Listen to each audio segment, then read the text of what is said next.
For living products का ये MPD आता है। एक्चुअली ये एक मल्टीपर्पज़ डिटर्जेंट है जिसका यूज़ हम पिछले 10 साल से कर रहे हैं, जब से फॉरएवर में हैं, और हर तरीके की क्लीनिंग के लिए काम आता है। चाहे इससे आप कपड़े धो लो, चाहे इससे आप वार्म क्लोथ्स गर्म कपड़े धो लो, फ्लोर क्लीनिंग कर लो, या इससे आप ग्लास क्लीनिंग कर लो, या आप इससे स्टेन रिमूविंग कर लो, यानी दाग हटाने के लिए, शीशे साफ करने के लिए, हर चीज़ के लिए ये काम आता है। 100% नेचुरल है, इसमें केमिकल फ्री है।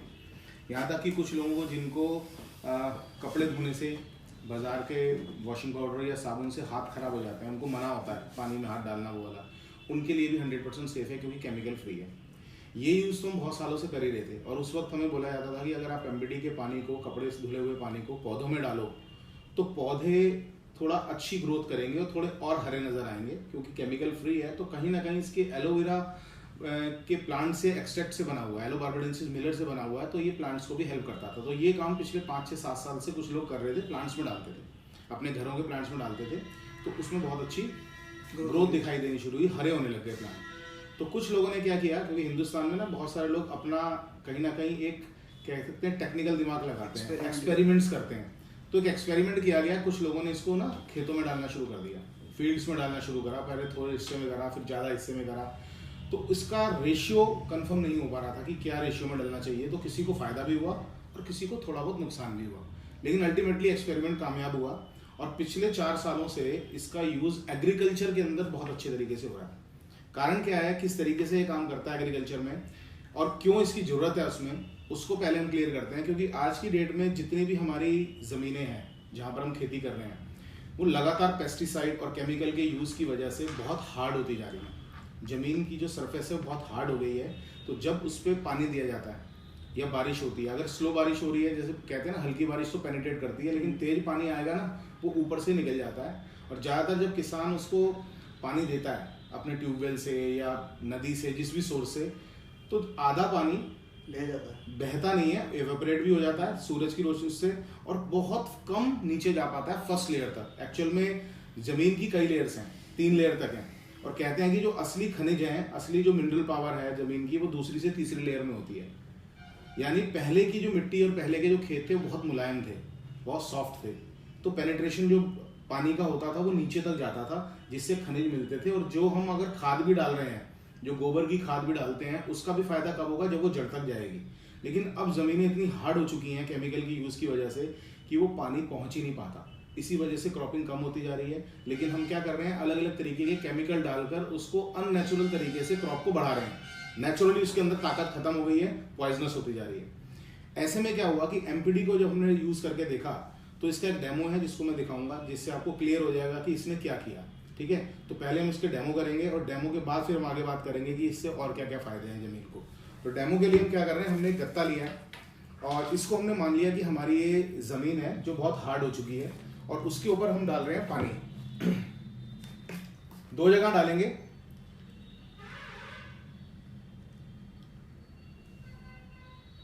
दो जगह इसलिए अलग अलग डाला गया है कि हमने एक पर एमपीडी डालेंगे और एक पर एमपीडी हम नहीं डालेंगे। ठीक, ये इसी बॉटल में से निकला हुआ छोटी बॉटल का सैंपल है। अब आप देखोगे कि जैसे ही हम एमपीडी डालते हैं, यानी हमने खेत में पानी दिया हुआ है, एक में नॉर्मल पानी दिया है और एक में एमपीडी के साथ डाला हुआ पानी दिया। जैसे ही हमने एमपीडी की इसके ऊपर ड्रॉप डालनी शुरू करी, आप देखो पानी कहाँ गया, कैसे फैल गया पानी 1 सेकंड के अंदर स्प्रेड हो गया। इसका मतलब क्या है कि एमपीडी ने सबसे पहला काम क्या किया, ये वाटर की सरफेस टेंशन को तोड़ देता है, ऊपरी सतह को तोड़ देता है, फैला देता है, यानी पानी का जो स्प्रेडिंग है वो बढ़ जाती है, यानी फैलावट बढ़ जाती है। यानी उन लोगों के लिए भी बहुत फायदेमंद है जहां पर पानी बहुत ज्यादा नहीं है, पानी की कमी है, तो कम पानी में ज्यादा सिंचाई होगी। ठीक, दूसरी चीज क्या होगी, अभी आप देख रहे हो कि ये पानी यहां से गायब होना शुरू हो गया, ये पानी बिल्कुल एज इट इज पड़ा है। इसने क्या किया, इसने पानी को इतना पतला कर दिया, पानी को इतना और पतला कर दिया कि ये पेनिट्रेट करने लग गया, इसने अपनी सतह को मुलायम बना दिया और ये नीचे जाना शुरू हो गया। थोड़ी देर में ना ये गत्ता शायद यहाँ से भी गीला हो जाएगा, अभी नहीं हुआ है लेकिन थोड़ी देर में हो जाएगा। तो इसका मतलब ये हुआ कि जब पानी मतलब फैल गया, गलने लगाया गत्ता, यानी कि ये पेनिट्रेशन करना शुरू कर दिया, वो एज इट इज है। ठीक, ये एज इट इज रहेगा काफी देर तक। और अगर इसने पेनिट्रेशन नहीं किया तो उड़ जाएगा। और इतनी देर में हमारी धूप तेज है तो पानी उड़ जाएगा, फसल को मिल ही नहीं पाएगा। बिल्कुल ठीक। लेकिन यहाँ पर ये काम होगा। अब जब हम किसी भी फसल के अंदर एमपीडी मिलाकर उसके ऊपर स्प्रे करते हैं, ठीक है, तो वो क्या करता है, वो यही काम करना शुरू करता है। सबसे पहले जब स्प्रे हुआ तो जमीन की सतह को वो मुलायम करता है, नॉर्मल करता है, और पेनिट्रेशन, वो जो उसका सिंचाई के अंदर जाने के लिए जो जगह चाहिए जमीन के अंदर पानी मिट्टी से, वो बना लेता है और ये अंदर तक लेकर जाता है पानी को भी, और उसकी वजह से मिट्टी मुलायम हो जाती है। और आपने सुना भी होगा कि कहते हैं ना केचुए की खाद डाली जाती है, केचुए डाले जाते हैं। आजकल केचुए खेतों में होने बंद हो गए क्योंकि पेस्टिसाइड से वो मर चुके हैं। लेकिन जब हम ये इसका इस्तेमाल करेंगे, मिट्टी मुलायम होगी, पेस्टिसाइड का इस्तेमाल इसकी वजह से कम होगा और हमारी केचुए की खाद दोबारा से केचुए ऊपर आने शुरू हो जाएंगे और खेत दोबारा उर्वरक हो जाएगा, मिनरल रिच हो जाएगा। और अगर इसका लॉन्ग टर्म इस्तेमाल किया जाए, यानी लगातार 2-3 साल तक लगातार फसल में हम एमपीडी का इस्तेमाल कर रहे हैं, तो हमारी मिट्टी की वो उपजाऊ क्षमता वापस आ जाएगी जो खत्म हो चुकी है आज की तारीख में। ठीक, अब इसका यूज सिर्फ पेनिट्रेशन ही नहीं है, एक तरीके से एलोबार्बाडेंसिस मिलर की वजह से ये एक ऐसी कोटिंग भी बना देता है पौधे के ऊपर कि जो पेस्टिसाइड का इस्तेमाल किया जाता था ना, तो कीड़ा, अगर हम बात करें एलोवेरा हमारी बॉडी में क्या काम करता है, हमारी इम्यूनिटी को स्ट्रॉन्ग करता है, तो ये पौधे की इम्यूनिटी को भी स्ट्रॉन्ग कर देता है। तो बहुत सारे ऐसे कीड़े या बहुत सारे ऐसे इन्फेक्शन जो फसल को होते हैं वो भी कम होने लगते हैं। जब कम होंगे तो किसान पेस्टिसाइड क्यों डालेगा, ठीक, वो भी कम हो जाएगा। यूरिया का इस्तेमाल भी इसकी वजह से कम हो रहा है, ठीक। तो एमपीडी अपने आप में एक जबरदस्त प्रोडक्ट है स्टेम एग्रीकल्चर के लिए। खेती का प्रोडक्ट ना होते हुए खेती में इसके पॉजिटिव रिजल्ट्स हैं। लेकिन एक चीज की ध्यान क्या रखनी है, जब भी हम एमपीडी का स्प्रे करेंगे, जितनी भी हल्की फसल है, चाहे वो हमारा चावल, धान है, गेहूं है, सब्जियां हैं, फूल हैं, इन सब पर ये 1 लीटर में 1 ml, यानी अगर 15 लीटर की टंकी से किसान स्प्रे कर रहा है तो 15 लीटर में 15 ml डालेगा। 20 किसी की टंकी 20 या 20 लीटर की है तो 20 ml डालेगा, यानी 1 लीटर पर ml। सिंपल रेशियो है इसका। सिर्फ गन्ने की फसल के लिए, वो हैवी फसल है, मजबूत पौधा है वो, उसमें ये 1 लीटर में 2 ml डालेगा। जो फूल वगैरह होते हैं सब में 1 लीटर में 1 ml, ठीक।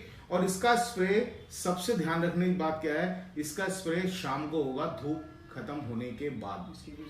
उसके पीछे रीजन क्या है कि अगर हम धूप में कर देते हैं स्प्रे, तो एक तरीके से जो स्प्रे हमने किया वो मिला तो पानी में हुआ था ना, वो एवेपोरेट ज्यादा हो जाएगा, वो पूरा पौधे को मिल नहीं पाएगा। लेकिन जब शाम ढल चुकी है, धूप, सूरज की रोशनी कम है, शाम के वक्त करने से उसको पूरी रात मिलेगी एब्जॉर्ब करने के लिए मिट्टी को, पानी एब्जॉर्ब कर पाएगा, प्लांट भी एब्जॉर्ब कर पाएगा, और अगले दिन उस फसल को पानी जरूर देना है।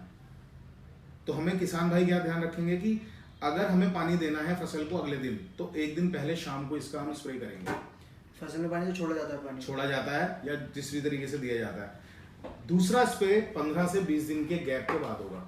तो जब वो पानी छोड़ेंगे उसमें एमपीडी डालना है? एमपीडी नहीं डालना है, एमपीडी का हम स्प्रे कर चुके हैं। एक तरीका तो ये हो गया। अगर कोई चाहता है कि वो स्प्रे नहीं करना चाहता, क्योंकि कुछ फसल ऐसी होती हैं जिसमें खेत में चलने की जगह नहीं होती, स्प्रे करने के लिए आप फसल खराब हो जाएगी, तो उस केस में क्या होगा, जब वो पानी देगा खेत को ट्यूबवेल से या जिस भी नाली से पानी आ रहा है, उस नाली पर एक कोई भी लकड़ी सी बांधकर 1 लीटर की बोतल के अंदर खेत का एरिया हम देख लेंगे, तो 1 लीटर की बोतल में 100 ml हमने एमपीडी डाला, उसको डाइल्यूट करा, और उसके नीचे हमने ना ग्लूकोज वाली सिरिंज लगा दी जिससे वो टिप निकलता रहता है, उसको हमने वाटर पे छोड़ दिया और पानी की उस पर नाली पे, तो वो धीरे धीरे पानी के साथ पूरे खेत में। तो इसका रेशियो कितना है? इसका रेशियो है कि 1 बीघे में कहते हैं कि 1 बीघे में लगभग ना 4 टन की स्प्रे होती है 15 लीटर वाली, यानी 60 ml लगता है, ठीक है। तो हम 60 की जगह 100 ml भी ले लेंगे, 80 ml भी ले लेंगे, क्योंकि कुछ वेस्ट भी होगा जब वो नाली के थ्रू होके जाएगा, ठीक है। तो 100 ml तक इट्स ओके। और एक चीज और देखी गई है कि जिन खेतों में, जिन फसल के अंदर पानी भर के छोड़ दिया जाता है, जैसे चावल की फसल में, अगर उसमें हमने एमपीडी डाला है, उसके अंदर एमपीडी डाला है पानी के साथ, इरिगेशन के साथ, तो 2 दिन बाद एमपीडी डले हुए खेत में आप देखोगे कि फील्ड के चारों तरफ गंदगी आ जाएगी। ये पानी को और खेत को साफ भी कर देता है। अच्छा। जो वो गंदगी थी, जो वो है ना, वो साइड में आने शुरू हो जाएंगे, साइड में एक लेयर सी बन जाएगी पूरे खेत के चारों तरफ, व्हाइट सी या ब्लैक सी, यानी वो जो गंदगी थी उसको भी क्लीन कर देगा। चावल वाले खेत में ज्यादा उसमें दिखेगा, बाकियों में दिख नहीं पाएगा क्योंकि पानी रुकता नहीं है, लेकिन चावल के खेत में हम क्योंकि भर के रखते हैं पानी, तो वो दिखाई देगा साइड में वो गंदगी। तो आफ्टर ऑल इसके बहुत सारे यूजेस हैं। और आप इस बीच में देखो कि गत्ते का क्या हाल हो गया है, वो पानी अभी भी एज इट इज है, हिला भी नहीं, और हिला भी नहीं है, और ये कितना पेनिट्रेट करके चारों तरफ फैल चुका है, और ऑलमोस्ट ये नीचे आ चुका है, नीचे आ गया है, ये नीचे भी आ चुका है, तो ये जो पेनिट्रेशन है ना, ये बहुत जल्दी से समझ में आएगा किसान के। तो इस तरीके से इसका कॉस्ट पर यूज क्या होती है इसकी? Cost per use, cost per अगर हम यूज किसान ये कहते हैं, किसान भाई हमारे ये कहते हैं कि इसका भी प्रोडक्ट महंगा है, तो इसको किसान भाइयों को समझाना भी जरूरी है कि भाई ये महंगा नहीं है, आपको अगर इसका इस्तेमाल देखना तो सस्ता भी पड़ेगा। तो कॉस्ट पर यूज की बात करें तो ये बॉटल हमें 1700 रुपए की पड़ती है एनडीपी पर, ठीक है, क्योंकि एमआरपी से कुछ डिस्काउंट कंपनी देती है, तो 1700 रुपए की पड़ी, यानी 100 ml हमें ये 170 रुपए का कॉस्ट किया। और ज्यादातर अगर हम बात करें तो एक बीघे में ये 50 से 60 ml लगता है स्प्रे के दौरान, तो 2 में आपने ज्यादा ये 100 ml यूज किया 2 स्प्रे में, तो एक बीघे की कॉस्ट 170 रुपए आती है मात्र। और 170 रुपए की कॉस्टिंग पे अगर आपको नेचुरल, क्या इसके बाद पेस्टिसाइड और इन सब उनका इस्तेमाल कम होता जा रहा है, पेस्टिसाइड का इस्तेमाल कम हो रहा है। पहली बार किसान को क्या हम ये बता सकते हैं कि वो पेस्टिसाइड का इस्तेमाल ना करे? कम करेगा, पहले से कम करेगा। कितना % कम कर सकता है? लगभग डिपेंड करता है उस वो देखो किसान, क्योंकि मैं भी एक किसान बैकग्राउंड से नहीं हूं, तो मुझे इतनी नॉलेज नहीं है। किसान भाइयों को ज्यादा पता होता है कि अगर उनकी फसल पे कोई ऐसी चीज दिख रही है उन्हें, तो वो पेस्टिसाइड लगाते हैं। अदरवाइज आज की डेट में किसान भी पेस्टिसाइड लगाना कम करता जा रहा है। एक चीज और है इसका, कुछ लोग एक तरीके से और इस्तेमाल कर रहे हैं, कुछ लोग इसको यूरिया के साथ मिला के डाल रहे हैं, यूरिया के साथ मिला के डालते हैं। तो यूरिया के साथ कैसे है कि अगर एक बीघे में 10 किलो यूरिया डालना है, 10 किलो की जगह 7.5 किलो डलेगा, 2.5 किलो तो यूरिया की बचत होगी। और 7.5 किलो यूरिया के अंदर आप 100 ml एमपीडी उसके ऊपर डालोगे और उसको हाथ से मसल दोगे यूरिया के ऊपर। लेकिन अगर डायरेक्टली हम एमपीडी सीधा यूरिया पे डाल देंगे तो यूरिया पानी हो जाएगा, बिल्कुल पानी जैसा होता है। तो उसमें या तो मिट्टी मिला देनी है या चूल्हे की राख होती है ना, वो मिला देंगे उसमें यूरिया में, ताकि वो चिपक जाए और फिर इसको स्प्रेड कर दो जैसे यूरिया फेंकते हैं। तो एक इस्तेमाल इसका ये भी है। प्लस साथ में एक चीज और देखनी है कि अगर हम इसका इस्तेमाल लगातार करें तो इसके रिजल्ट्स बहुत अच्छे दिखते हैं दूसरे साल आते आते। पहले साल में हो सकता है किसी को कम दिखाई दे, लेकिन दूसरे वर्ष आते आते फसलों में बहुत बड़ा बदलाव दिखाई देगा। दूसरी चीज से मेरा एक सवाल इसमें ये भी है कि मान लीजिए हमने जो एक क्वांटिटी बता दी कि इतना ही डालना है, फॉर एग्जाम्पल किसी किसान ने अगर जो थोड़ा फालतू डाल दिया, मान लीजिए उसने 15 लीटर की टंकी में 20 ml डाल दिया या 25 ml डाल दिया, तो क्या कुछ साइड इफेक्ट भी है? अगर 25 ml अगर क्वांटिटी जो इसका रेशियो निकाला गया है वो यही चीज को देखकर निकाला गया है कि 1 ml ही डालना है, इस बात का हम उन्हें बहुत अच्छे तरीके से बताएंगे और ये फोर्सफुली बताएंगे, क्योंकि अगर ये क्वांटिटी डबल पहुंच गई तो 100% फसल को नुकसान होगा। गर्म है, जला देगा पौधे को। 2 ml का मतलब हो गया, अगर डबल डाल दिया गया है, 15 की जगह 25 डाल दिया गया, तो फसल को नुकसान होना निश्चित है। और किसान इतना समझदार होता है कि वो पेस्टिसाइड भी या कोई भी चीज ऐसी जो केमिकल डालता है ना, वो नाप के डालता है। तो इसको हमें ध्यान रखना है कि उसी रेशियो में डाला जाए जिस रेशियो में बताया जा रहा है। चलिए, thank you so much sir, बहुत अच्छी न्यूज़ मिली।